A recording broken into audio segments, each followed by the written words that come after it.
Okay, thanks, Dave. Good morning, folks. Welcome to this session of the Mediators New Breakfast Club.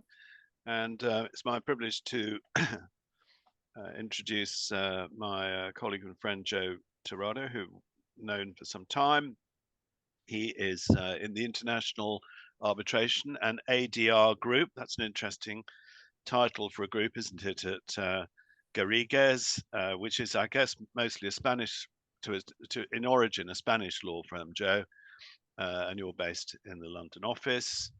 I read that you went to university both in Birmingham and in Valencia, and you're fluent in Spanish. And you became a CEDA accredited mediator in 2004, and you're recognized by many institutions and many panels around the world. And so without further ado, Joe's going to talk to us about I guess what you look for in mediators, but also his journey and how one can transition really from party representation into third-party neutral work. So this is an interactive meeting, and probably best to we'll have a quick Q&A at the end. But in the meantime, if you want to put questions or observations in the sidebar on chat, we can pick those up as we go along. So, Joe, over to you and welcome. Well, thank you very much and good morning. I think you've gone mute. Have I got? Can you hear me now? Yeah, that's it. Oh, right. I'm not sure what happened there, but well, good morning to everyone. Thank you, Michael, both for the very kind introduction and your invitation to join everybody today. It's an impressive group of individuals that you have, so I'm very flattered and honored to be asked to speak. It's clearly very diverse. There's some familiar faces, some old friends in the list that I saw, but most I don't know, and I'm sure won't know me. So if I may, let me just elaborate a little bit more on my background. But before doing that, in kind of classic lawyer style, let me give you a caveat. Obviously, anything I say is in my personal capacity. I'm not speaking on behalf of my firm. It's also important, I think, to manage expectations, an important disclosure that I'm not a full-time mediator. I'm still working in private practice. But I have been accredited for quite a few years, back in 2004, as Michael mentioned. And indeed, I suppose that's where the journey started for me personally, the end of the 90s.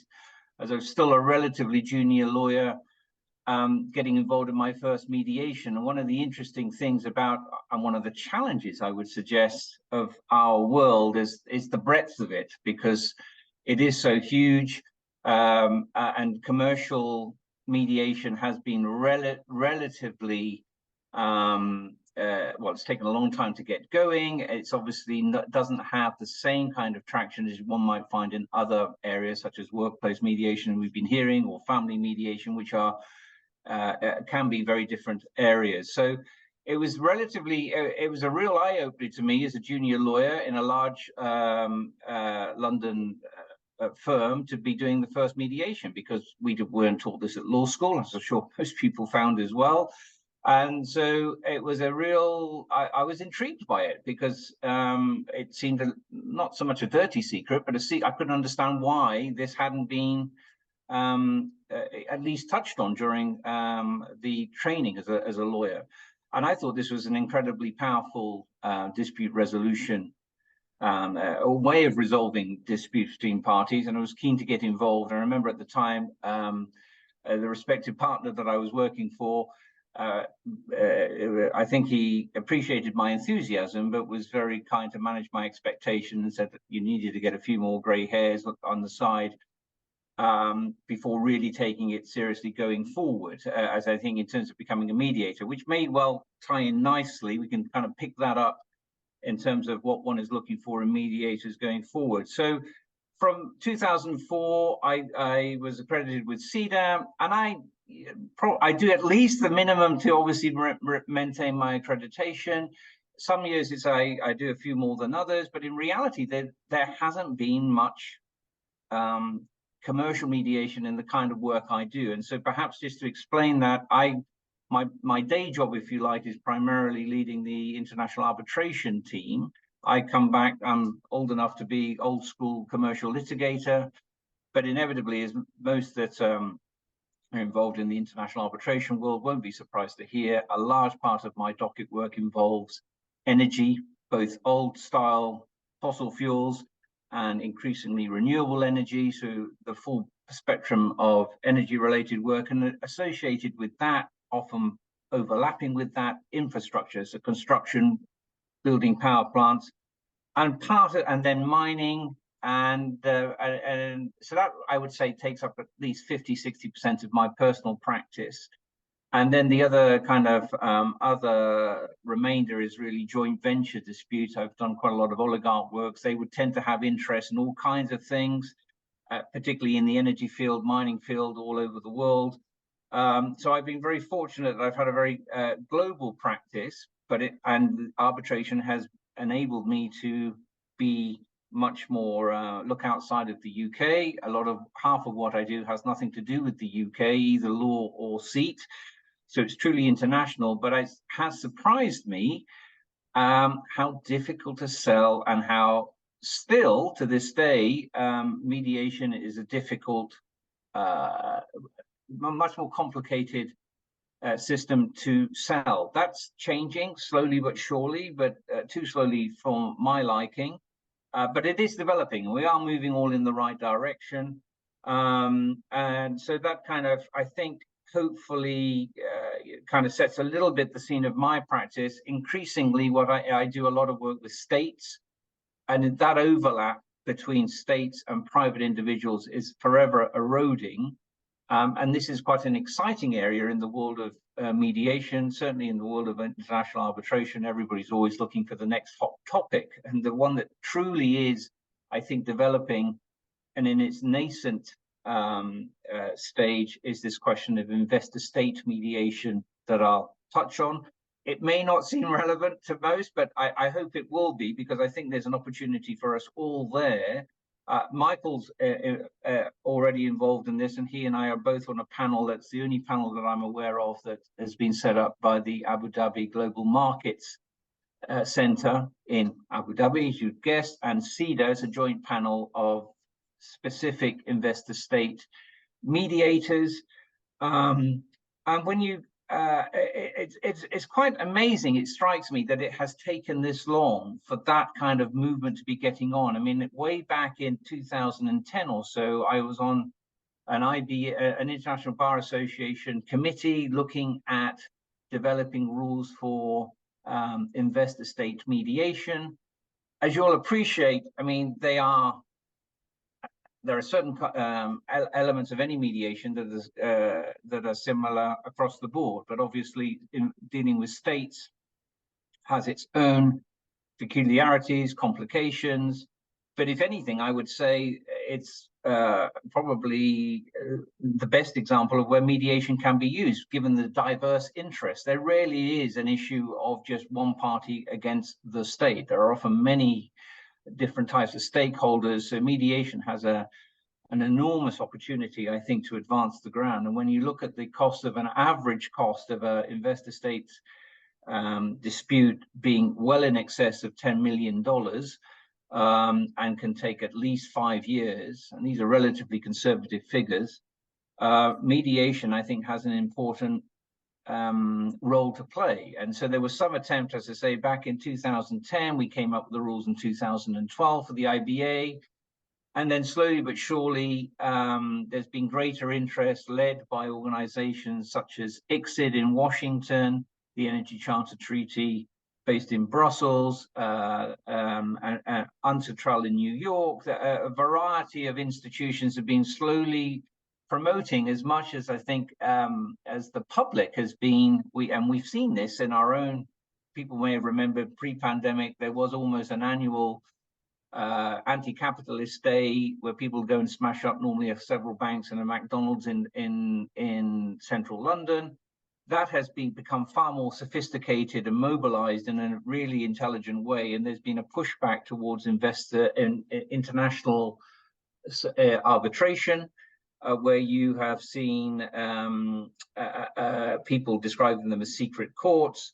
So there's a real opportunity, I think, and a real appetite to do things differently. There's also some people may have been involved in an initiative a few years back called the Global Pound Conference that was over 2 years, involved thousands of it, at least 4,000 people, stakeholders from across the board, practitioners, clients, of course, judiciary, academics.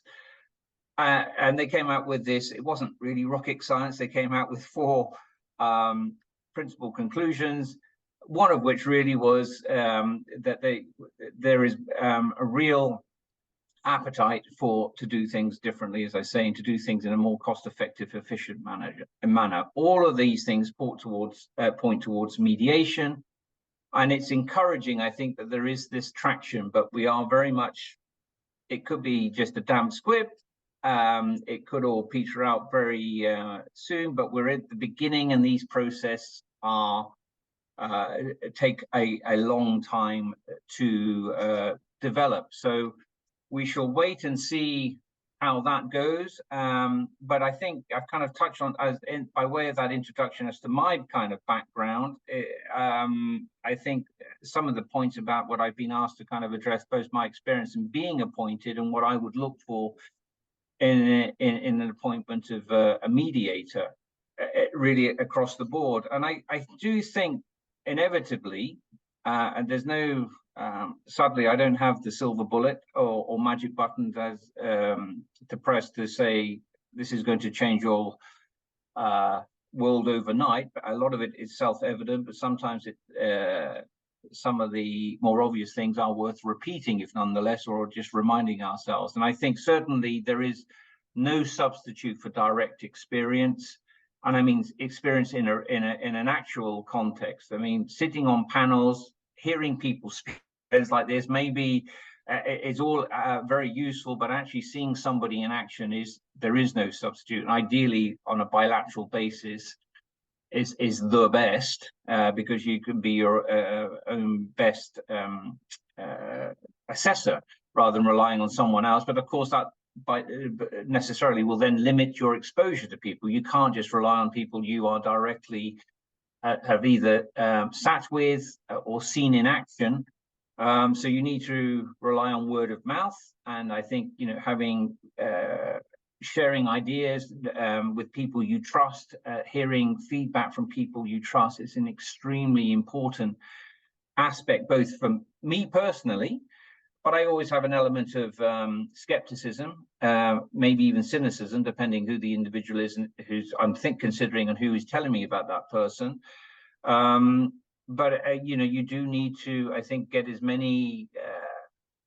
as much due diligence and research as one can on individuals for who you're thinking. And I think in terms of that, that's all very vague so far, all very obvious. In my personal experience, I think actually having industry-specific experience is what clients first and foremost look for. I'm not, of course, purists would say you don't need to be an energy specialist to be a good mediator. That's, I think, self-evident. But I think clients, particularly in the commercial context, do want to have that have that confidence that the individual who is sitting there as their mediator, even though they're not adjudicating, is able to add value from their experience of having been involved in the sector. If I use energy the broad sense of energy as an example. So I think that's the kind of starting point. It is somebody that is that has extensive experience in that particular area that I'm looking that the dispute is about, in terms of raising it with clients. And generally 9 out of 10 times clients are looking to you to be guided. They have no idea. In fact, it still shocks me how often they have no idea of the whole system of mediation or whatever level we're talking about. So they do look to you, but equally, I think they are not looking to you to patronize them and expect you to engage with them, and that they have an opportunity to comment on your proposed selection of mediators. So I think client involvement is essential in my view, either to corroborate my own sense of who I'm going to appoint, But they look for that, and I think they appreciate that, and they feel, as I say, I think a certain comfort when they're dealing with someone in their particular industry with those particular type of dispute that have been there before. So it's not that kind of blank canvas that one is looking for. A lot of this is, is personal rapport. I just to be, hopefully to promote, I think I have some leeway to be a bit provocative in the hope that we can have some discussion. You may agree or disagree with me. I personally feel for way too long, and I'm beginning to articulate it, I think a lot more, that we have missold mediation in the commercial context. I think words like amicable, consensual, actually do us a disservice. Some of the most and the sense that it's only, it therefore kind of implies that it's the typical situation where you have ongoing relationships. All of those I agree with, I should say, but actually I think can do us a disservice in the commercial world, and may explain part of the resistance to mediation that I have seen over the years. Partly, as I say, number one, without a doubt, is ignorance of just understanding the both counsel and lawyers and their clients. And as with anything you're not familiar with, people can be wary at minimum, if not downright afraid, to try something different. But I think it's important that one deals with that education part is one issue. Another issue is obviously conflict of interest of lawyers in not selling mediation. But I think there is this perception that it's all warm and cuddly, and it's all the emphasis on alternative, i.e. if you've got a different, the real disputes get dealt with in arbitration and litigation. And I couldn't disagree with that in the commercial context.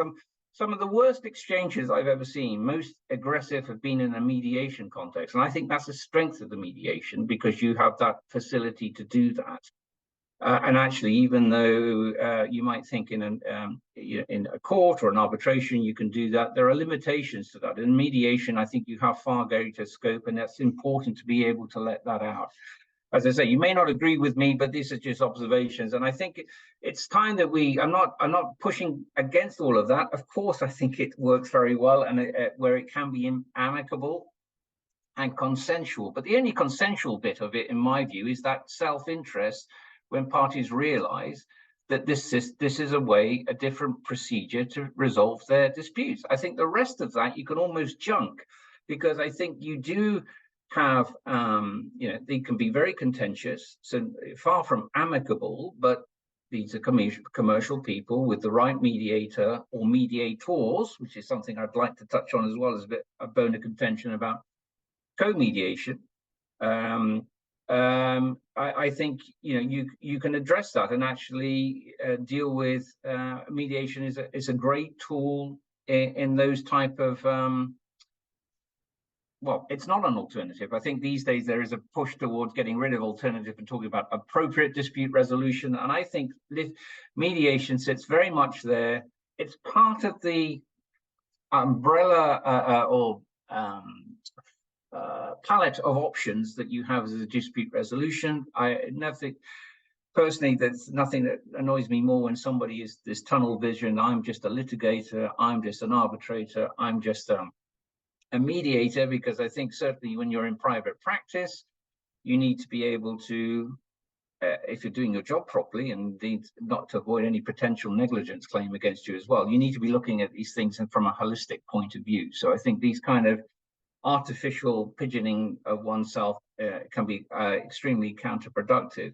So I think I would be a little tired of talking about how soft and cuddly it is, and I think we should just be straight about it. This is a real, and so therefore I think you get clients buy-in and attention when you talk about it being a serious, grown-up way of resolving very complex, very difficult disputes.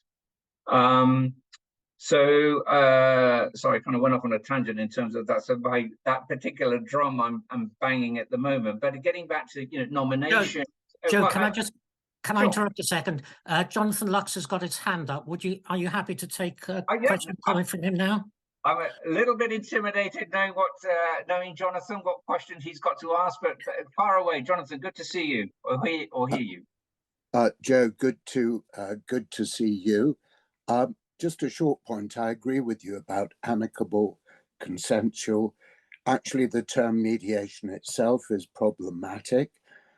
People ask me, so when is it that we're going to meditate? So, it gives you a sense.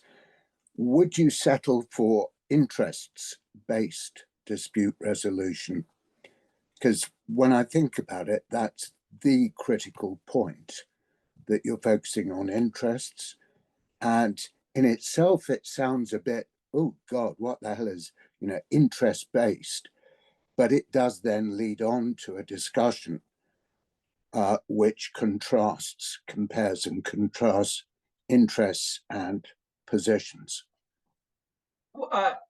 Well, first of all, thank you for agreeing, and I'm glad I'm not alone. I don't think I am alone in the wider context of, I think we do need to address the terminology. It's easy to, I think it could be easy to present it as if I'm being flippant, but I think it is important. And I think the issue I have with, personally, I certainly think that's where we're getting to. It is that focus on interests only. I think if one were being too specific about it, Jonathan, I think there's a danger that people may feel, because sometimes you have to go through that sense of, we're in a battle, their rights, if you like. And if it's too much about the interest, it may already feel that somebody's being conceding their rights. The reality of it is, obviously, in a mediation, people will come in there, they beat their chests, and you want to allow them, if you like, to discuss that, but then soon put them on the track of really what we need to focus is on the interest.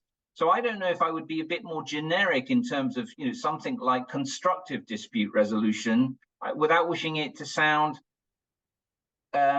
wishy-washy. And it is, I think, my personal beef is, I think, not that I have an issue with the words themselves, of course, because I think they convey an important meaning. But I think in the commercial context, there is this all too often, as I say, I think it is this view that it is this alternative soft approach, when in reality, you would have seen a ton of cases where exactly what I'm talking about. It's full rough and tumble, and sometimes it's more than you would see in a court where a judge is overlooking this, where there may be public involved, and certainly or in an arbitration. But it's a long-winded answer to say, look, I agree, the principle is right, and I think that's where we need to get.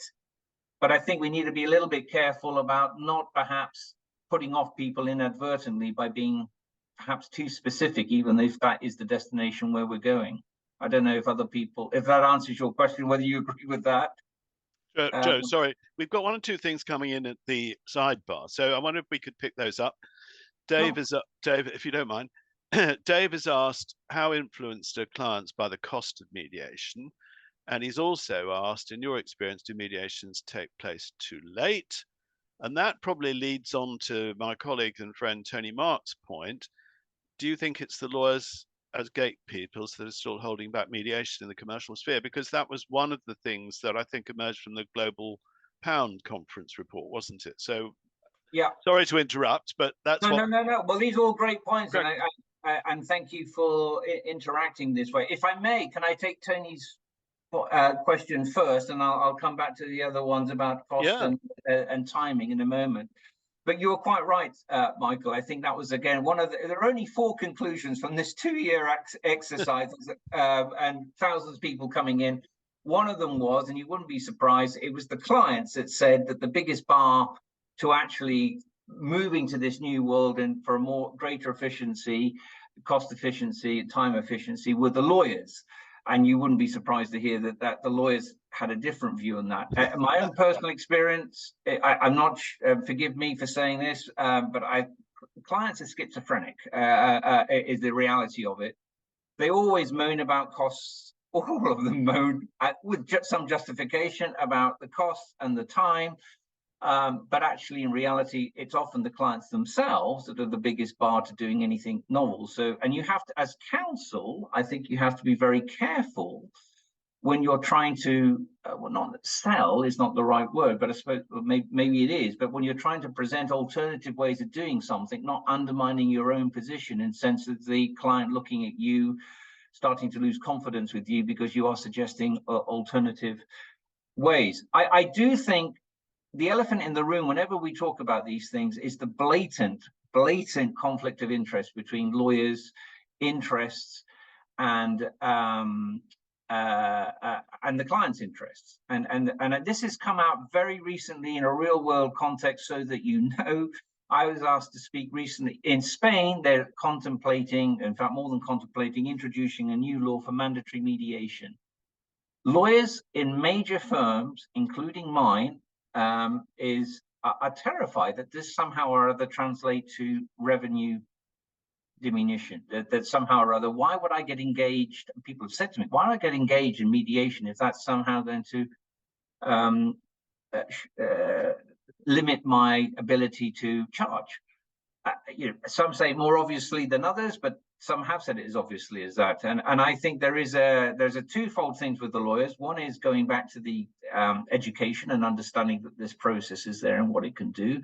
But there is this blatant wrong perception of conflict of interest. I would advocate the other way around. Actually, this is a great way of marketing not only to your own client, but other clients to get more work. This is not going to limit your ability to earn, but it could actually, if you've done in the right way, could significantly increase income. So I think the lawyers are definitely there's a case to answer there, Tony, and certainly the client says so. But as I say, I'm a little bit skeptical when it's coming from the client's mouths. But as a lawyer and sitting both as counsel and mediator and arbitrator, you look at it and you see how these costs are incurred. I definitely think there's a case to answer.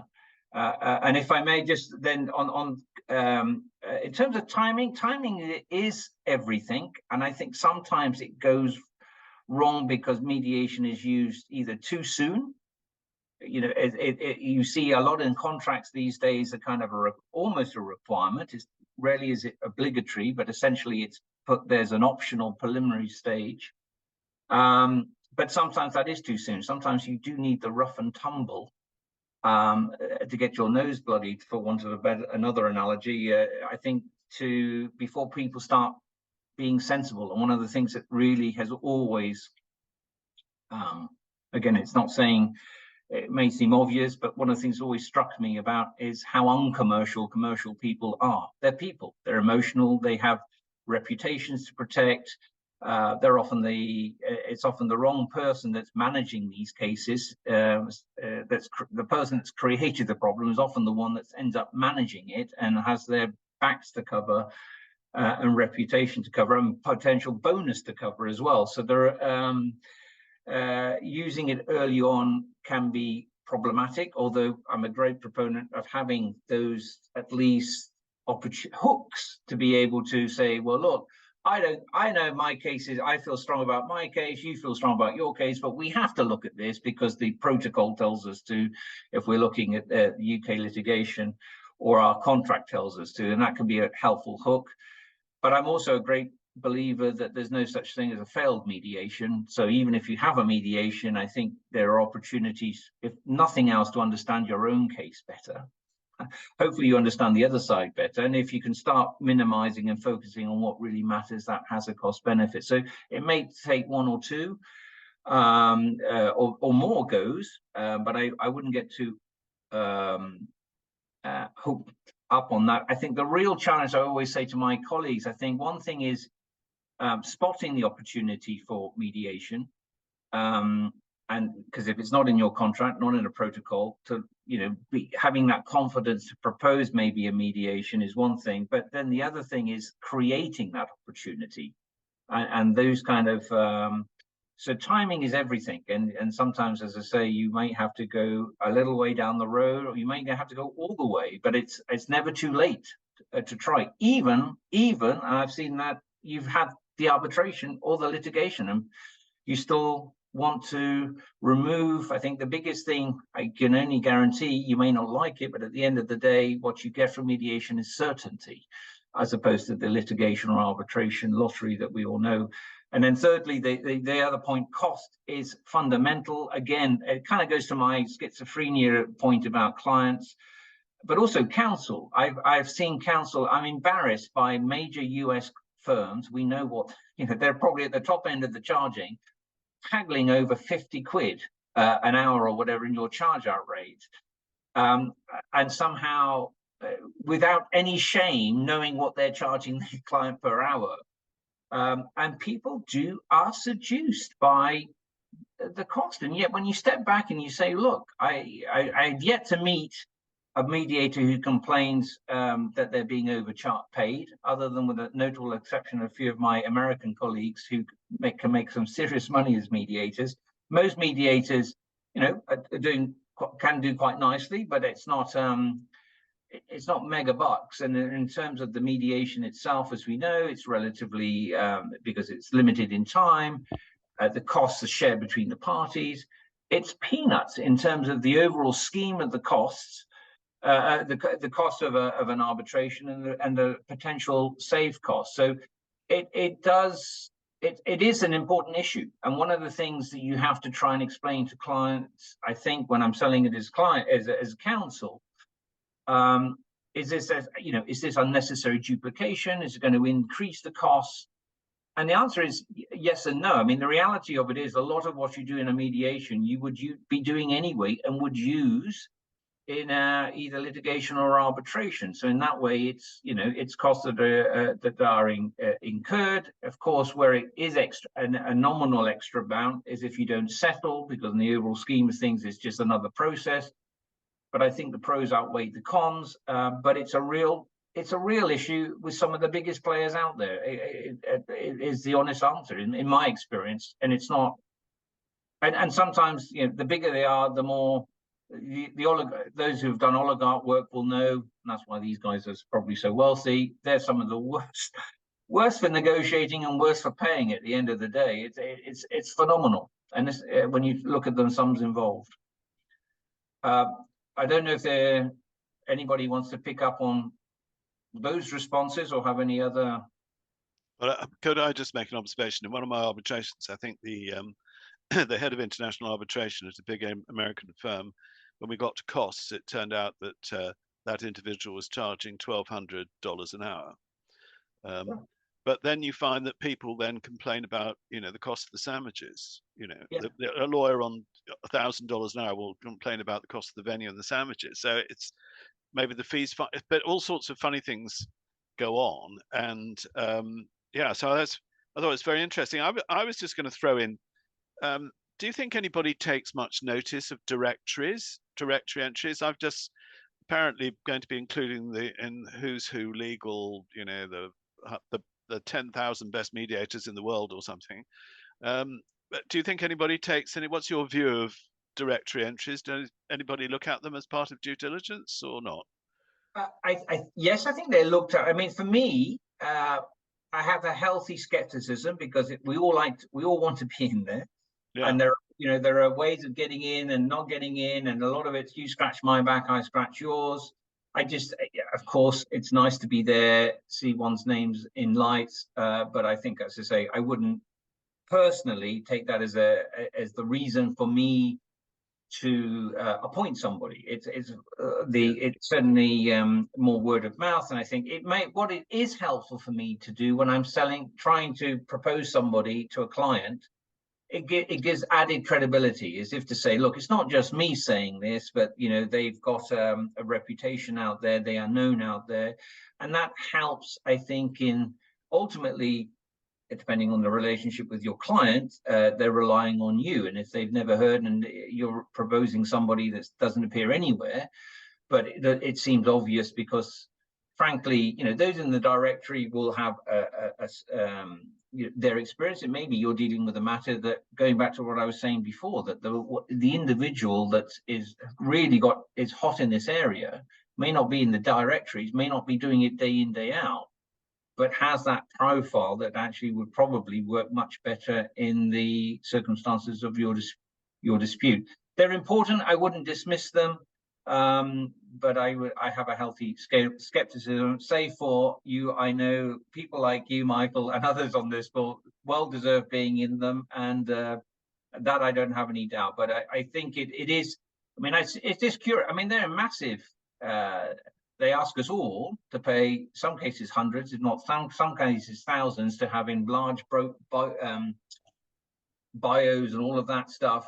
And I would just say, if obviously people are it's up to them if they want to spend that kind of money. But I think these guys, that is their business, to flog and massage our egos to such an extent to try and extract as much money out of it. So that's my that's my honest answer to the directories. Okay, well, on we go. Well, I mean, I think in terms of other aspects, I was going to say, well, there are a couple of, definitely one thing, language I see increasingly of importance. I mean, I think one of the nice things that I've seen in my area, and therefore I'm doing a few more, are the international mediations. So a lot of the mediations we see tend to be domestic. But if you're dealing with foreign parties, and I'm certainly in the Spanish-speaking world, there is a growth for mediators who have other languages. And one example I cite was an interesting one, bizarre one in all kinds of respects, because it touches on some of the things we were talking about. But in terms of sharing amongst friends opportunities where we might get appointed, of course, I think being involved with some of the major institutions. This was an ICC mediation. ICC is the biggest by far arbitration institution, but they don't do many international arbitration mediations. They do about 30 a year, which is, given the size, it's very small and quite surprising. But the good thing is when they do have them, they tend to be quite big and interesting cases. So I was appointed in a case that involved Latin American parties, but an army of lawyers, and I mean an army of lawyers, in both from North America. And I was asked to go to Washington because they had had, I think, 3 goes at mediation, and they were 2 weeks away from the from the arbitration hearing, and they thought they'd try one more time.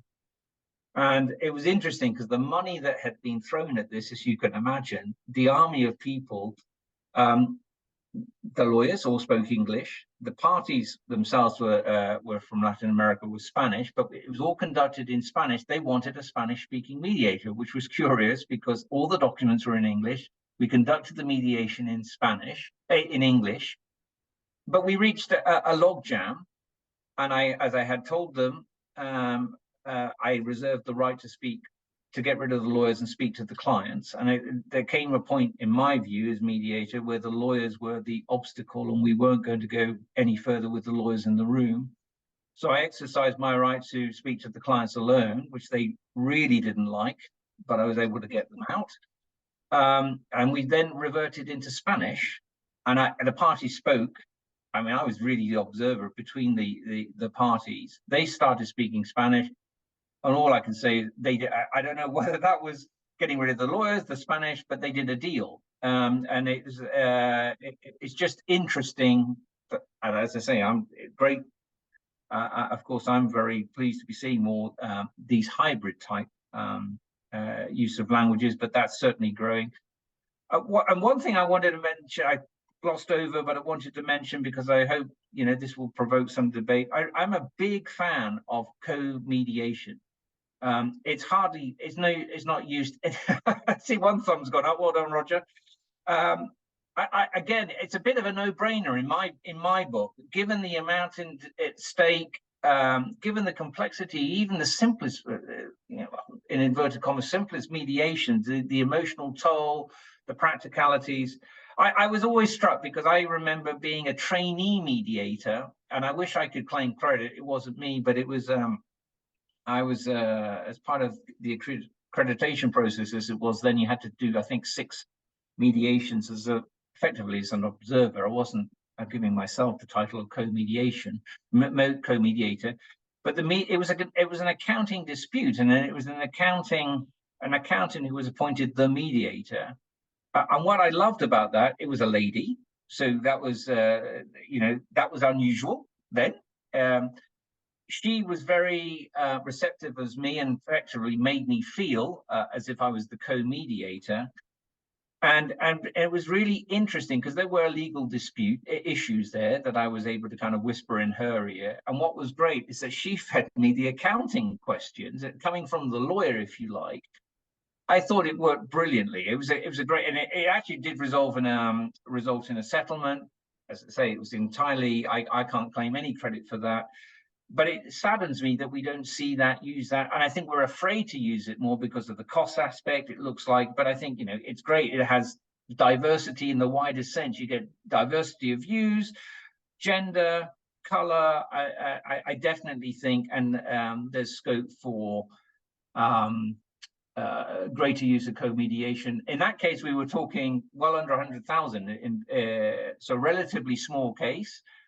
It doesn't have to be $1 billion investor state case to have co-mediators, in my humble submission. But I think the trouble is we've got to sell mediation first before I think we start looking as if we're trying to make the cake more bigger, more costly, more complicated. But I think they were the only other kind of points I was going to mention. And I would, again, not be afraid to say that in these circumstances, whether I'm either counsel thinking, maybe we need two mediators here, a co-mediator, or indeed, if I'm appointed as a mediator, suggesting, it might be helpful to have a co-mediator and having that kind of exploratory conversation. But, it's a delicate conversation to have. Roger, I mean, you put your thumb up, but what's your experience? You there, Roger? Hello, Roger. Yeah, I'm here. Yeah, I've been promoting co-mediation probably for about 10 or 12 years, whenever I can, and I came into it almost by chance when my name was put forward for mediation, and I had a discussion with the solicitor, and I said, "Is this a competitive quote, or is there someone else involved?" And he said, "Well, there's only one other name in the frame, and they just been recommended by the other side." And I said, "Well, would you mind telling me who they are?" And so they told me, and I said, "Well, that's just too spooky, because we actually had coffee yesterday to talk about working together. Why can't we co-mediate it? She has a complementary set of skills to mine, and the job, it was a property related job, and me being a non-contentious property lawyer and her being a litigation property lawyer, we'd make a perfect match." And I said, it's not a cost issue, because we would, whatever the fee is agreed, we'd share the fee. So what's not to like about that? Because I figured that no mediator that I knew would say no to half a fee instead of no fee. So and so we did work together. It worked perfectly, and we actually freestyled it. We didn't have a structure. We just decided that because we knew each other, one might lead, one might follow, and vice versa. So that then got me thinking seriously. Well, there is a way of working here that can work exactly as you described, and whenever it's possible, I do suggest it, because it is two for the price of one in my experience. Frequently, or I'd say nearly always now, I have an observer who can often be an experienced person in their own field, and we sometimes act like co-mediators, although it's clear that I'm the lead mediator in that situation.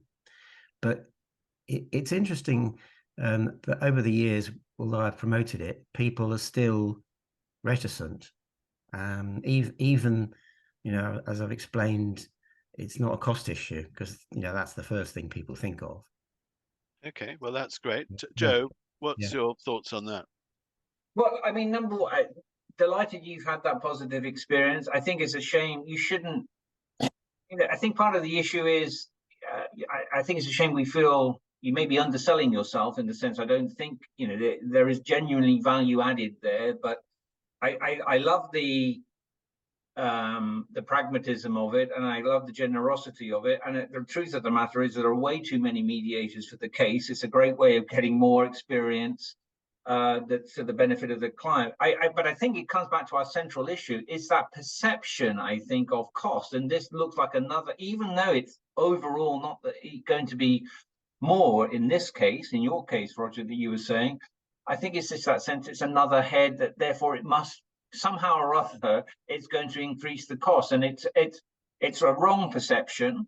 And actually, as I say, it's a real shame that you may well need to, I think, sell your services for less than you would otherwise, because I think there is genuine value in that. But I do think it's one we have to keep banging that drum and looking at, and I hope we would get more positive reception, and that other mediators are more as generous as you to share that fee. So all power to you, but it's a little, yeah, it's an opportunity. It's a bit of a missed opportunity so far. Okay. But we've got some comments in the sidebar, but let's see if has anybody got any burning questions that they'd like to put to Joe, or any particular observations? Otherwise, we'll pick up in the last 8 minutes or so some of the points from the sidebar. Anybody want to put their hand up? Who we got? Dave, can you see anybody? I think you're muted. I think Bayla's waving her finger.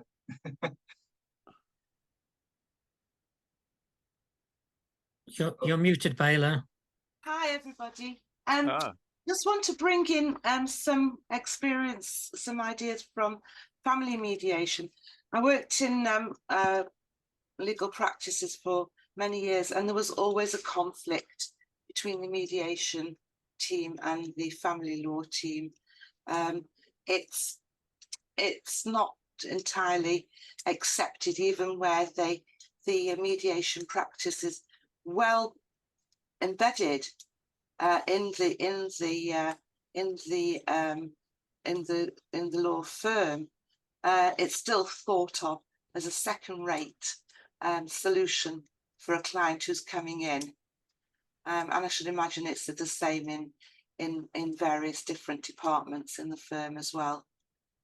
Just don't seem to get that that the client should be given the choice, and often the client is told about the mediation aspect and the mediation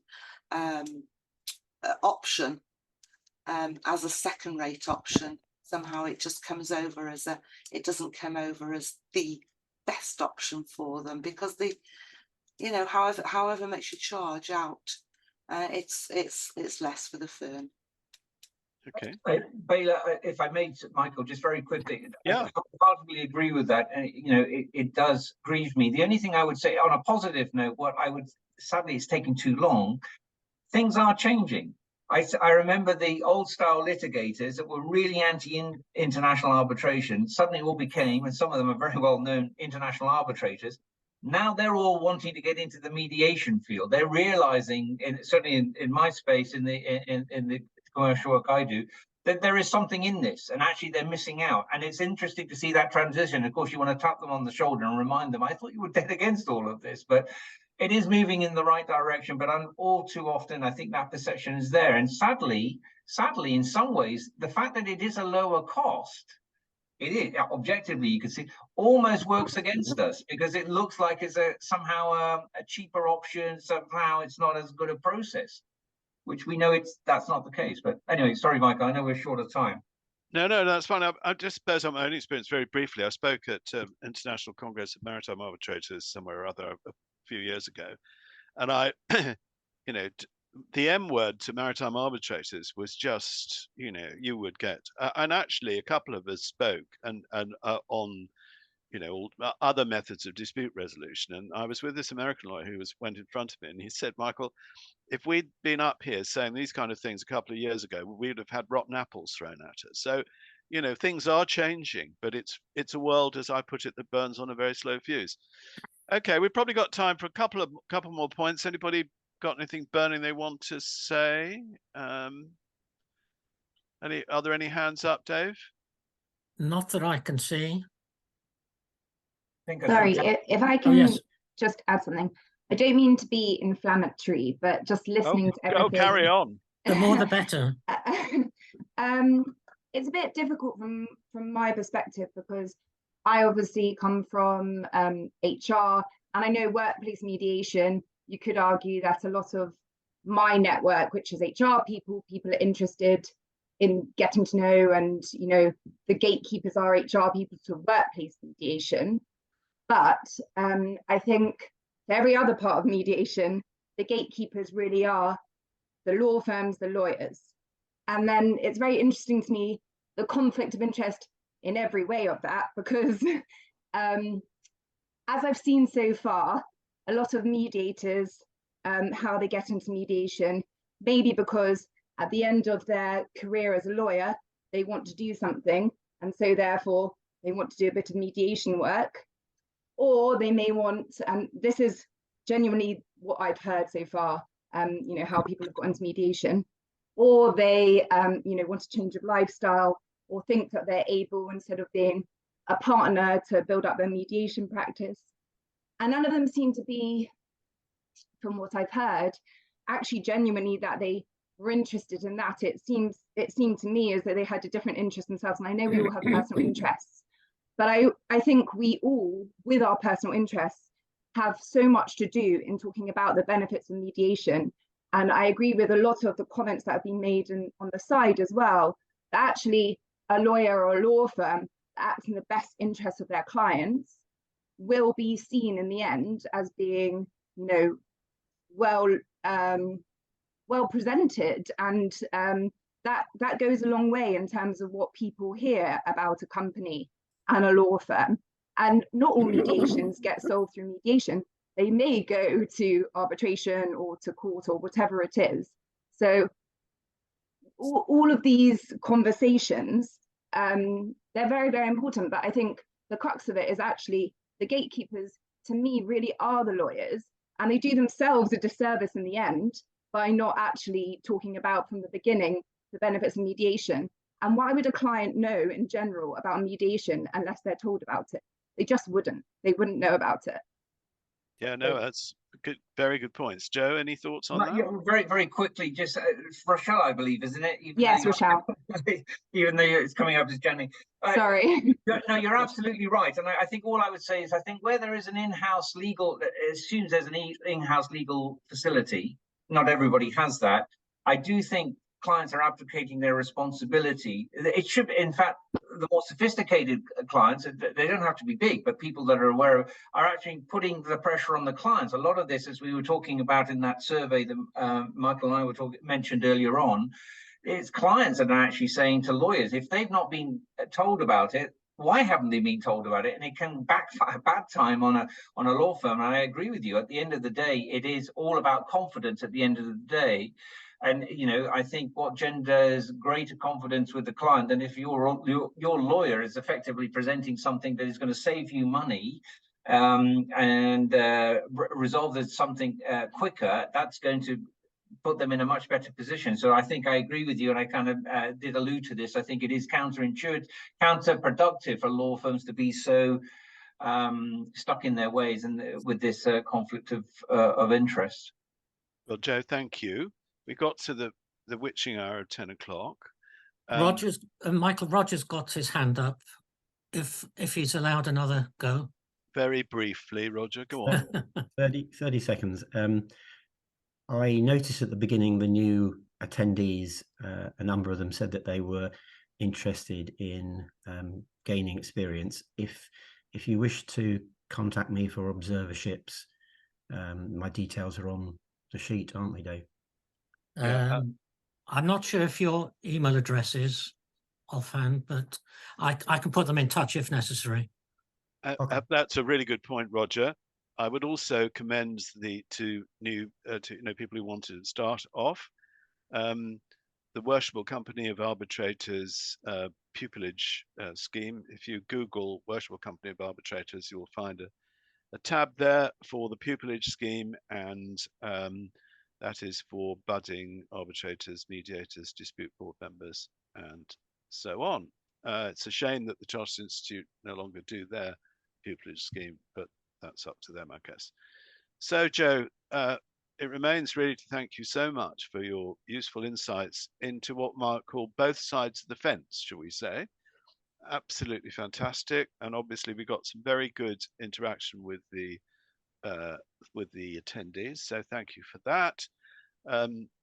I'm now, because it's going to rain at midday, I'm going to go and play with my boat for a bit, but we'll leave the meeting open for a quarter of an hour or so, if that's all right, Dave. Yes, of course, yes. And then, do we have a date for the next meeting? I know we've got one for January, haven't we? But I can't remember about. We've got a speaker for January, but yes, we've got a date for the next meeting, which is November, which is Wednesday the 8th. And Okay. We've got Lisa Roger as our speaker. Excellent. I'll send a save the date email. And can you just say a couple of words about Lisa? Probably not. Oh, okay, never mind. Well, I'm sure she's really interesting anyway. I'm sure she will be, yes. Is she a family person by any chance? Is that... I don't think so. She may be. I really can't remember, sorry. Anyway, I'm sure it'd be very interesting. And then we've already got a speaker lined up for January. So thank you for everybody attending. We'll leave the meeting open for 15 minutes or so, and I'm going to sign off and go and play with my boat. And then Michael, before you go off on the boat, thank you very much again for the invitation. Thank you. And let me just say thank you to everybody. It's so much more fun, interesting to have the interaction and hear everybody else's experiences. So thank you very much for your feedback. Okay. Thanks so much, Joe. Yeah. Thanks, Joe. Thanks, Joe. Thanks, Dave. Thanks, Michael.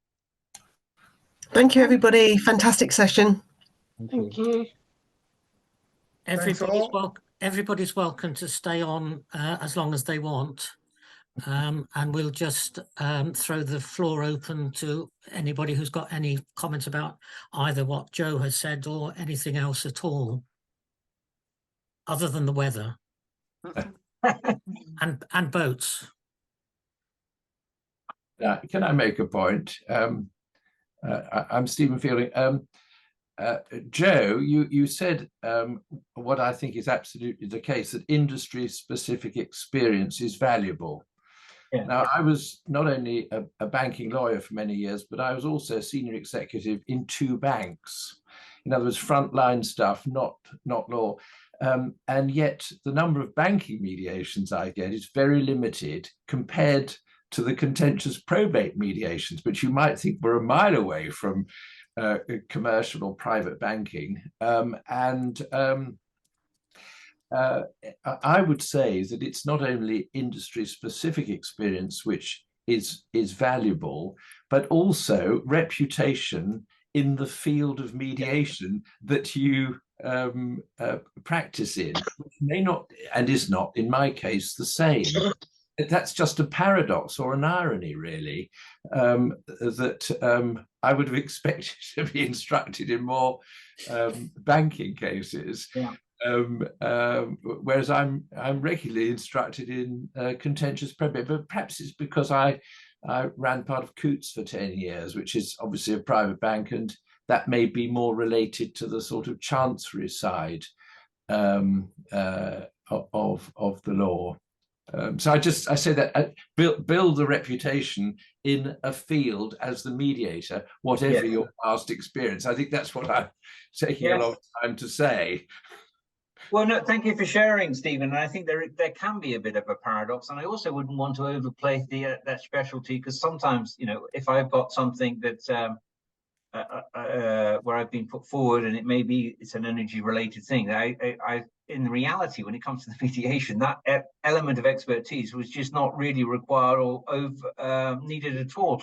I think it's more that just perception and getting credibility with with both the lawyers and the parties. But it's yeah. I'm sure that's right. Yeah, I'm sure that's right. Yeah, yeah.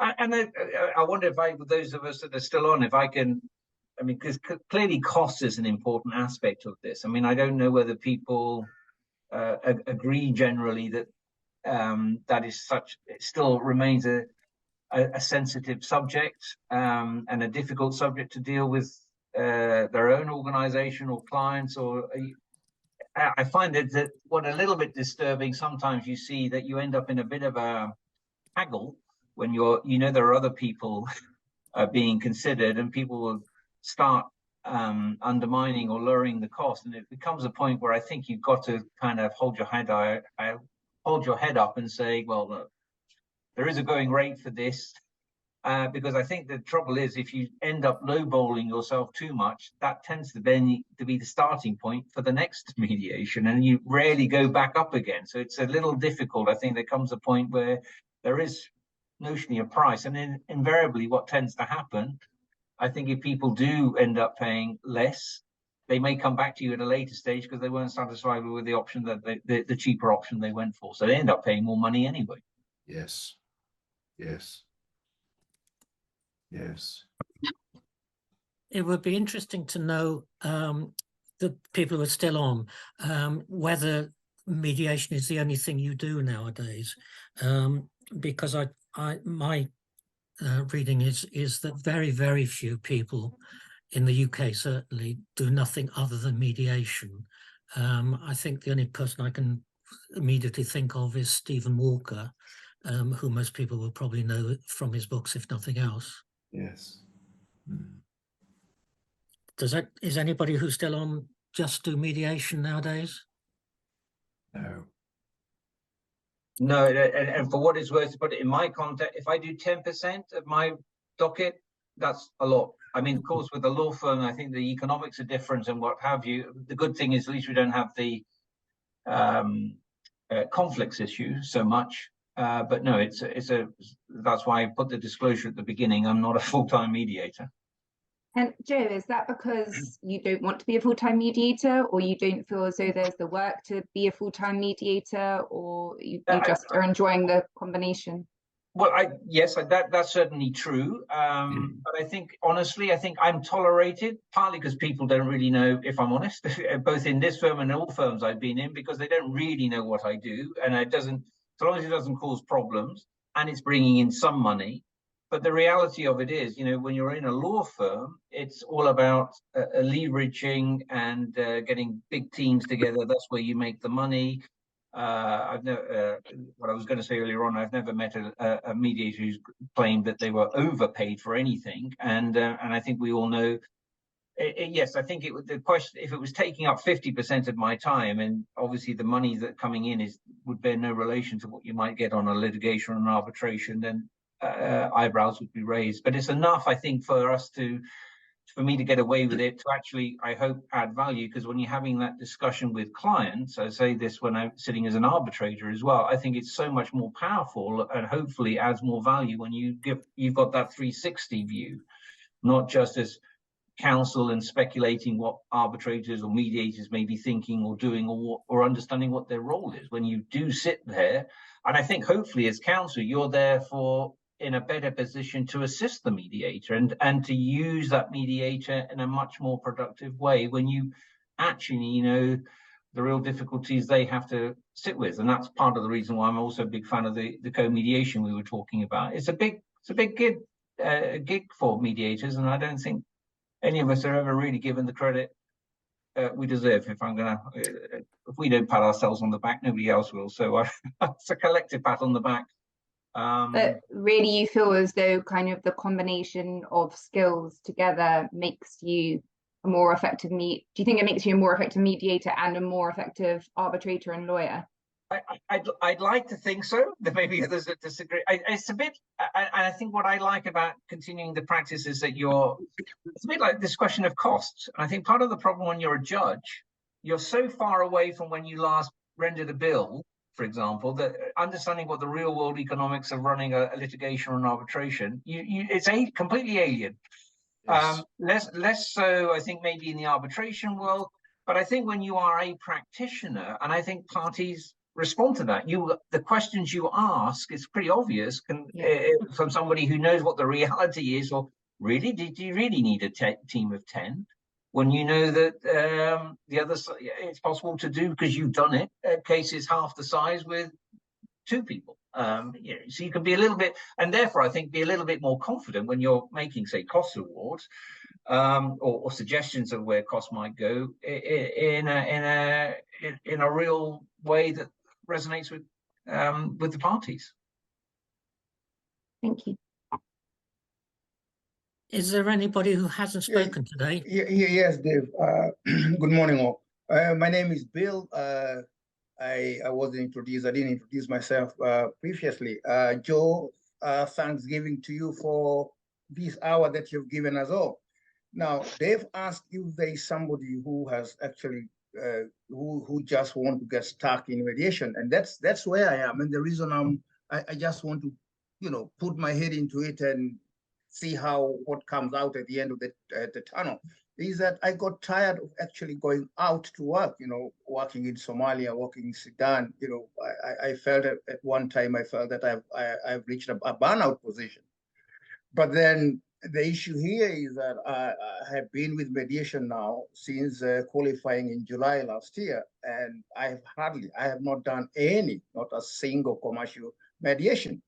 And then what I did after that is that I thought probably I'll do better in workplace mediation. And presently I'm awaiting to do my observation for workplace mediation. And we have Michelle here, I think, who says that she has had a human resources background. And then I think Michelle, you've done workplace. I would like to get in touch with you. And I would also like to get in touch with anybody here who has been doing workplace mediation, because I see as if my movement I will have to move from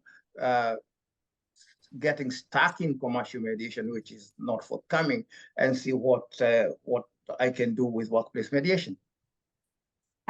So my name's Rochelle, not Michelle, but I literally have just trained to be a mediator. So my background is, and I am still within human resources.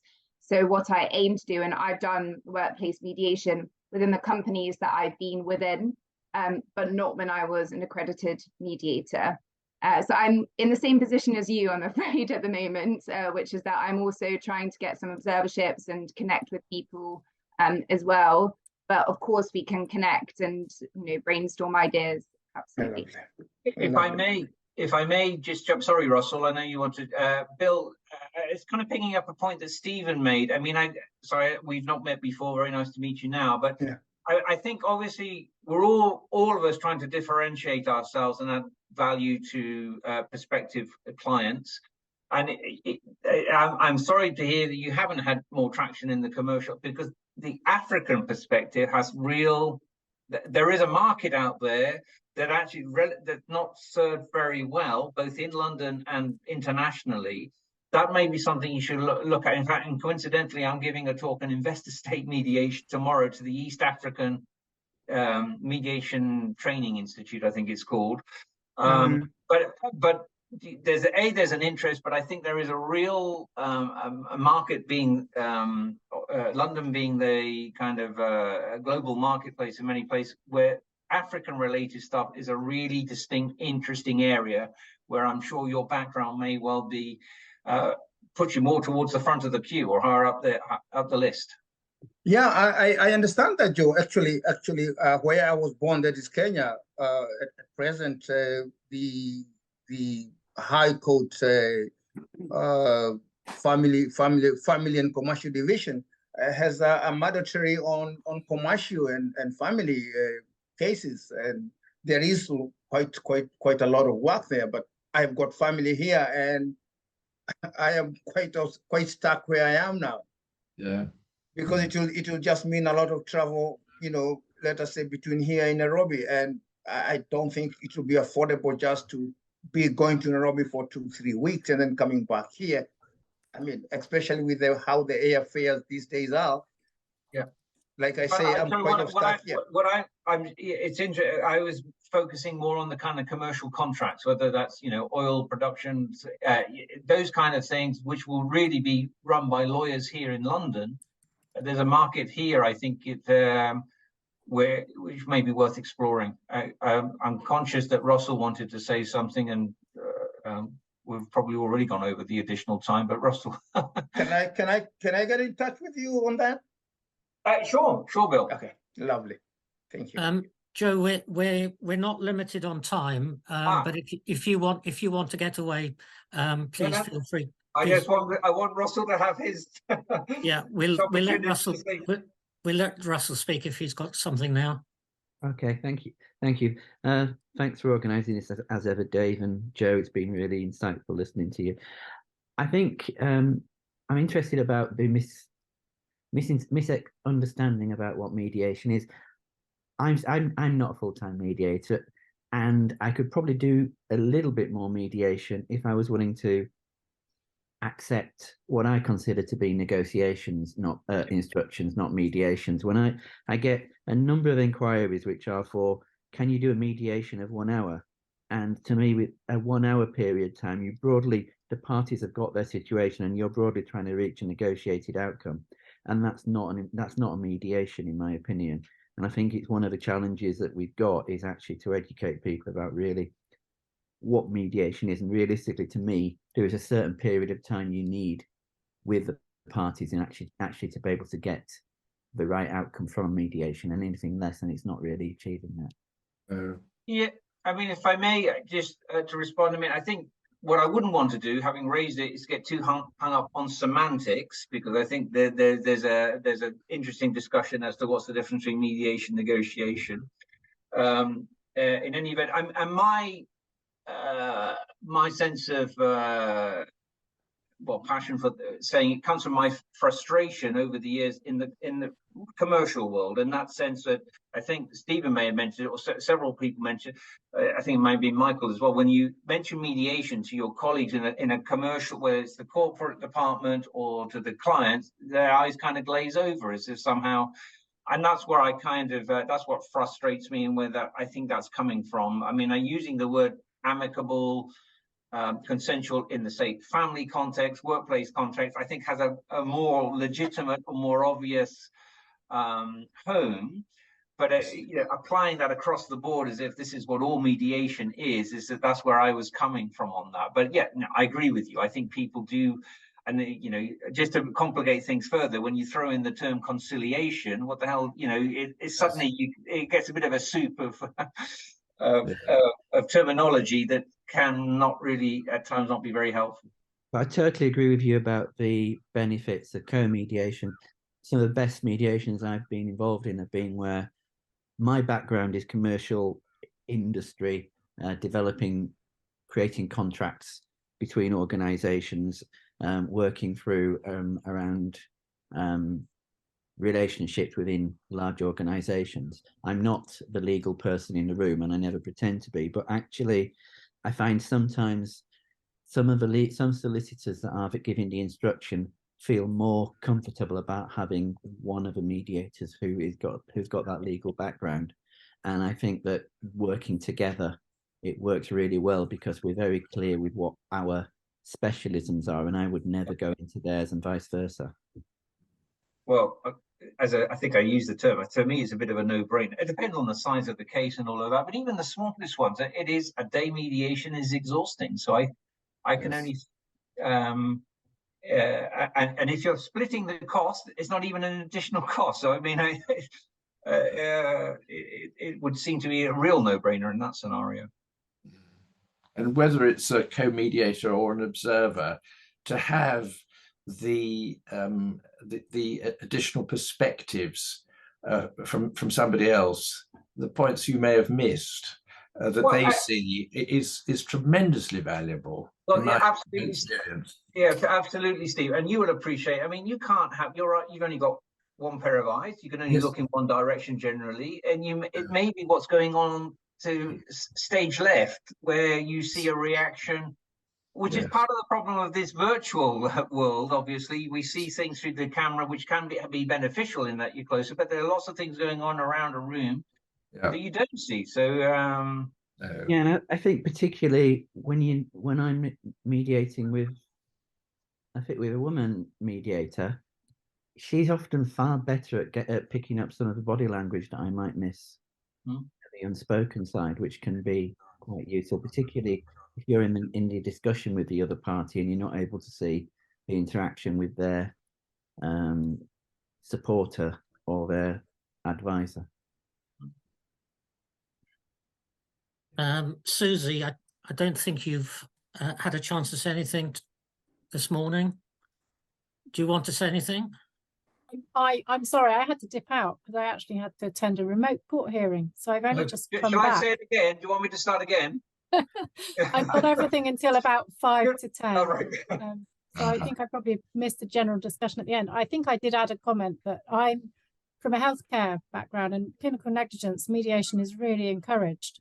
So I'm really excited by that, because I've been in mediations where, you know, it's really hard for in that field where all you can do is offer someone damages, because that's all the law of tort will allow you to do.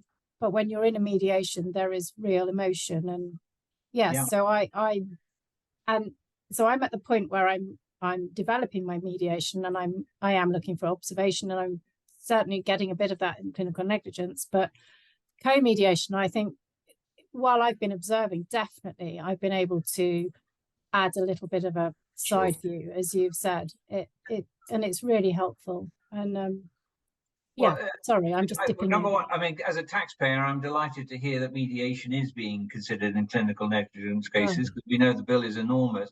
Having said that, this is a real life story of a friend. This is not my practice area. This is involved with a trust that has an employment dispute. So this is more Rochelle's area. And they refused to mediate, because as soon as it came up, I said, you've just got to get rid of this, either pay her or mediate it. And it was the trust that refused to mediate, because they're and I was shocked to hear that, because I think obviously that there are issues to the case that I can see why they wouldn't, but ultimately the costs, the only ones that really win, and I always feel conflicted when I say this, are the lawyers. I mean, the lawyers, the cost of that, even if the trust is held, it's all held up to be, this was a completely rogue employee and not wrong.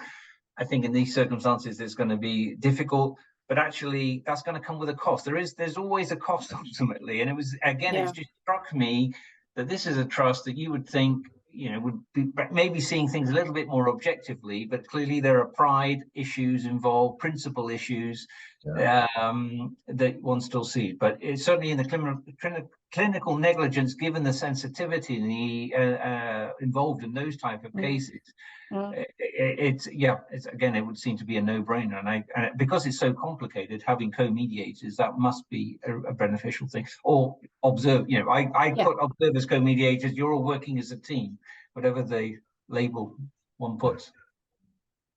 Thank you. Thank you. I've got to go. Sorry. Okay. Good to see you, Stephen. Bye. Take care. Michael, are you still there? Michael Hamill. Yeah.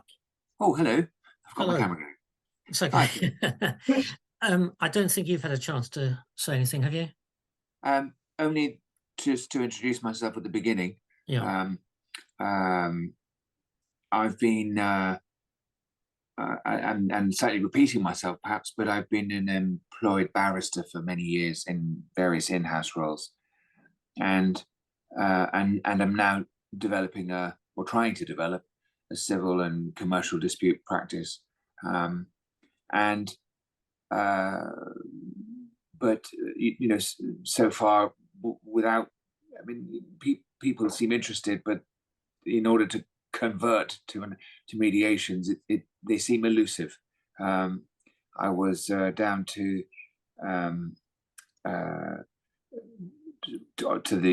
one of the selected mediators offered to a dispute a couple of months ago that would have been very much in my sweet spot, but I slightly feel there's this sort of chicken and egg problem where you may well you haven't done many mediations in order to get yourself a track record that gives people the confidence that you're going to be able to perform the work well enough. And how many observations or assistantships have you done? So I've done a few observations, and I've been involved in the free mediation project with the Society of Mediators in the summer blitz throughout August and September, which has been good. But you know, not many observations really. I spent my career negotiating deals. I worked on a trading floor for 15 years, and I'm sort of used to the ways in which we part of that environment was one in which people imagine it's a sort of winner takes all environment, but in fact you have to deal with these people again tomorrow and next week and next month. So you have to find a way of maintaining relationships and finding, as they say, make the cake bigger rather than just approach it all as a zero sum game of zero sum. But clearly there's no substitute for getting some track record. So I'm just going to keep on approaching the litigators, the senior solicitors who operate in banking and finance, and hopefully start to develop that track record that gives people the confidence, and we'll go from there. I think the first few mediations will be the hardest ones to get. Yeah, I always recommend that people observe Stephen Walker if they haven't already done so. Stephen mediates twice, if not 3 times a week, and always tries to take an observer with him. Really? So, yeah. So I have got his contact details as someone I was going to send an email and just make a request. And I'm midway through typing one to Roger at the moment. After his very kind, Okay. He's probably going to have hundreds of emails landing on him today. But I'm not in any sense downhearted. It's a process. I think I've just got to keep knocking on the doors and asking for the observations. And if it will come, it will come. Michael, if I may, I mean, it's not much, but I commend you. That is exactly right. You can't. Everybody, too many people, particularly the younger guys, are in a hurry to get somewhere without. There is a lot of door knocking. Persevere. I mean, I think what I would say to you, as I was saying to Bill about differentiating oneself, deal mediation is definitely a kind of area that I think a practice area that is growing. I met a guy who described himself as a deal mediator. He's from Switzerland. And I would be happy to connect you if that were relevant to you. But I was struck. But that's what his focus is. He sells himself as a deal mediator because he obviously came from the corporate world. And I think there's a real place there. And I think all I would say is when you're interacting with law firms, don't make the mistake that we do in law firms of thinking that litigation talks to corporate, because they don't. And invariably, I mean, if you've got corporate contacts, it may be the dispute. They may not want to go to their litigation guys because it's not really litigation. But if you've got corporate contracts, I would just assume nothing. And actually, the wider the net you can spread. I mean, obviously, time is a limitation, but I think that could pay back. And all you need is, you're right about the chicken and egg, but in reality, I think it's in that kind of thing. It will be more your expertise and and once you can get somebody to kind of give you that shoe in, then I'm sure the rest will come. But as I say, it may well be that the corporate guys may be your better bet than the litigators. Well, it is. Hello, everybody. I certainly have a think about that, because there seems to be a sort of received wisdom that mediation happens after the pre-litigation exchange of letters, statements of case have taken place. And I do understand why people say that, because until you've gone through that agony, you've had some of the fight knocked out of you, perhaps the fight that you may have for going the whole way to litigation. Well, this guy I was talking about, I think he's pre that. It is to kind of, I think he would push back and say, no, why do you have to wait for that? Isn't it better to nip it in the back? Almost like a kind of roving dispute resolution board type scenario, but it's one individual. But anyway, I just wanted to kind of thank you very much. Encourage you to keep going, but it's it is a long haul, and we're all frustrated, and very few people do have enough, I think, to make a living out of it. But I think it's so long as you can kind of do it that you're get enough that keeps your interest in it and want to do it. There's far too many of us, but that's why, again, going back to the co-mediation, to bang that drum again, I think it's great if you can get in on that angle too. Okay, thank you very much. I mean, it is just I have sort of looked at the CEDA mediation audit, and it's quite striking how much of the mediations are handled by how small a group. It's quite a tight knit people who seem to get not all the work, but a very large. Well, this is a conversation for a beer sometime. Not this is okay. I know this is kind of Chatham House rules here, but I'll have my views as to why that is. But you're right. It's the old 80-20 split, isn't it? Yeah, Pareto, 20% do 80% of the work. Yeah. Michael, if you're looking for someone else, if you're looking for someone else who might be able to guide you through as well, there's a guy called David Isbister. Isbister? Yeah. I'd highly recommend. I think it's BISTER. He's on. You'll find him on LinkedIn. He probably does 2 mediations a week as well. Wow. Brilliant. I've got that name now. Thank you. That's really helpful. Thank you so much. Yeah, you can mention my name to him. He's a really, really helpful guy. Thank you, Russell. That's really very kind of you. Thank you. Dave, can I just come in before we all jump off? I don't know. Yeah, sure. Morning, everybody. So, Michael, on your point, I'm a mediator. I would call myself a full-time mediator, but that doesn't mean that I'm mediating 2 and 3 times a week. It just means that that's all I'm doing.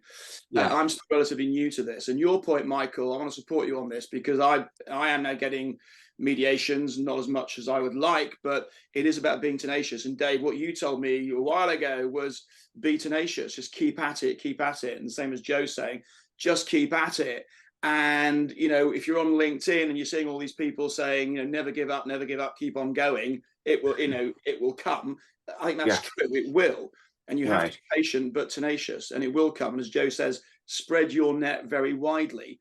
And the one thing that strikes me, because I was trained with the London School of Mediation, and they've now got me helping them, teaching and assessing them. So I'm now doing, I can't believe in the space of 2 years, I've gone from student to trainer. But the one thing, and the classroom is full of judges and business people and people with a vast career, and they're really clever, bright people. And yet when it comes to mediation, they're students and beginners like we all were. But the one thing that is missing from all of this, and whether it's CEDA, whether it's CMC, Shane Rogers gone, but it's what you do when you get your bit of paper that says I'm now accredited. You're off on your own. There needs to be a school of, well, what do you do next? What they don't teach you at Harvard Law School, how to set up your practice. And I get a lot of inquiries, and I keep in touch with the students afterwards who come and say to me, well, can I observe? And yes, I can't believe I'm now giving observations to people. And what you said, Joe, is right. What's going off left field? You've only got one pair of eyes, and you always get them. When I've been an observer, the mediator said to me, the first one I ever did, she said, right, sit there, shut up, just watch, don't say anything, right? And by the end of the day, she goes, what do you think? What do you think? She had her own mediation room, and she involved me in that mediation. And so there is always a payoff and reward for having observers. And we need to make this better. We need to get more observations, and the people that, all the groups and the platforms that are out there need to really encourage it. A lot of people make a lot of noise about it, but it very rarely happens in my experience. So that needs to be, if we're going to formalize anything, we need to get that done. So how do you build your practice, and how do you get, we're all trying to get observations.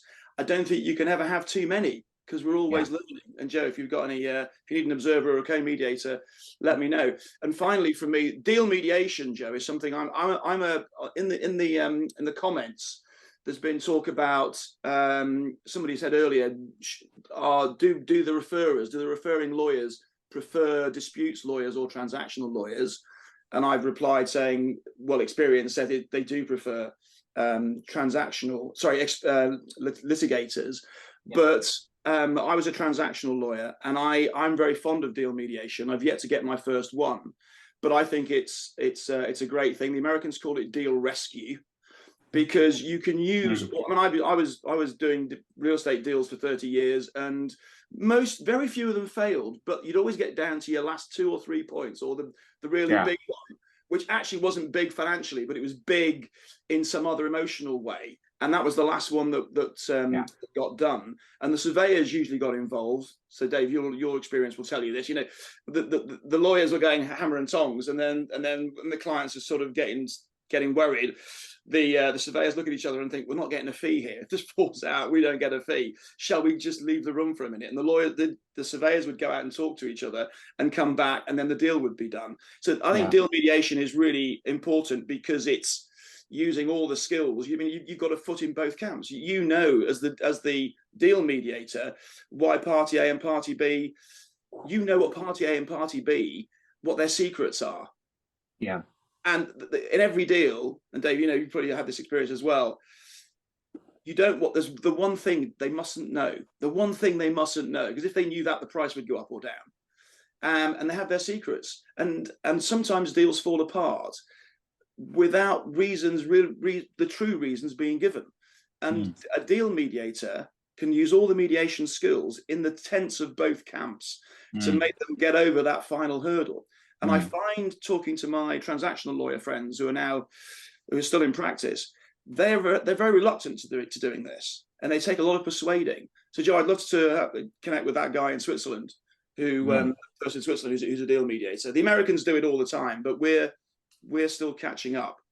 Yeah, Bill, I think you're to help you out.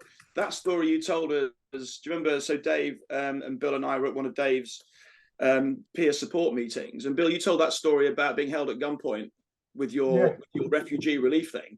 I think if people know that you've had guns pointed at you saying, give us all or half of that refugee lorry stuff, and how you handled that and negotiated your way out of it, I think that would get you a job.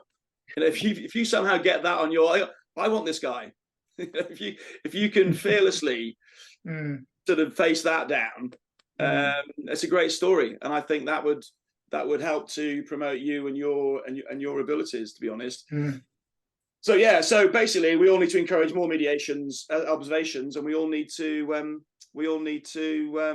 encourage the industry to formalize sort of what you do once you've got your accreditation and how you build your practice. All great, Michael. It will come. All agreed. Nick, I don't know if you're on or not. If you are, do you want to say hello, and have you got any thoughts of what we've been talking about?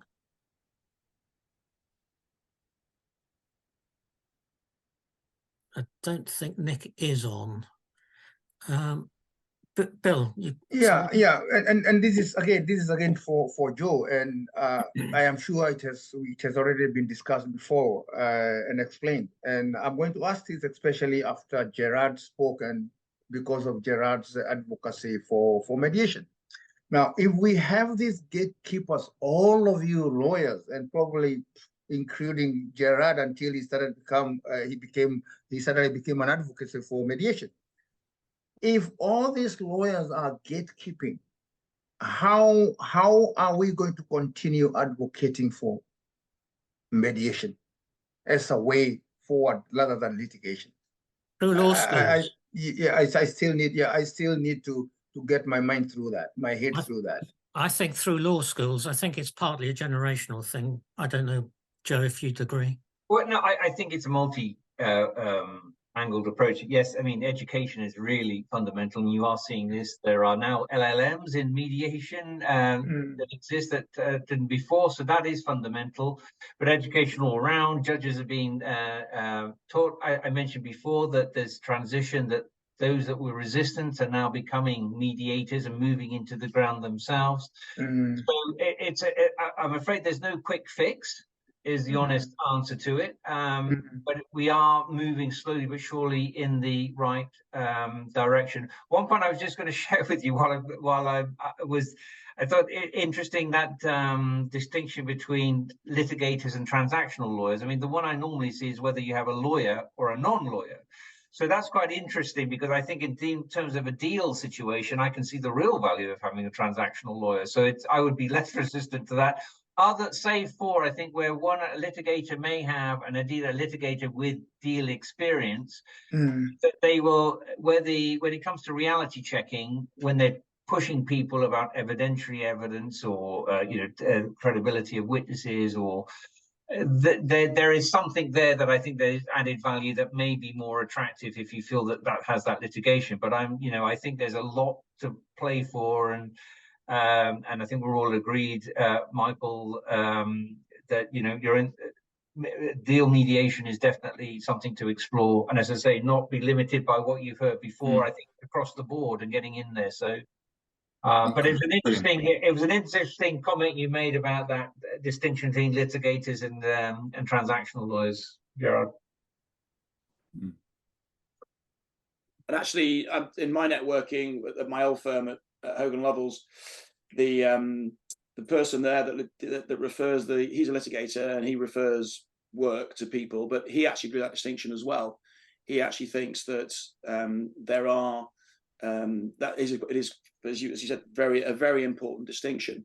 However, I'm trying to persuade the clients that is, and you've got to think very hard about what you can do as a transactional lawyer that a litigator can't do, because it's about negotiation, and the litigators are involved in negotiating sort of the outcomes, but they do it in a more hostile way, whereas a transactional lawyer always has to think of the other side.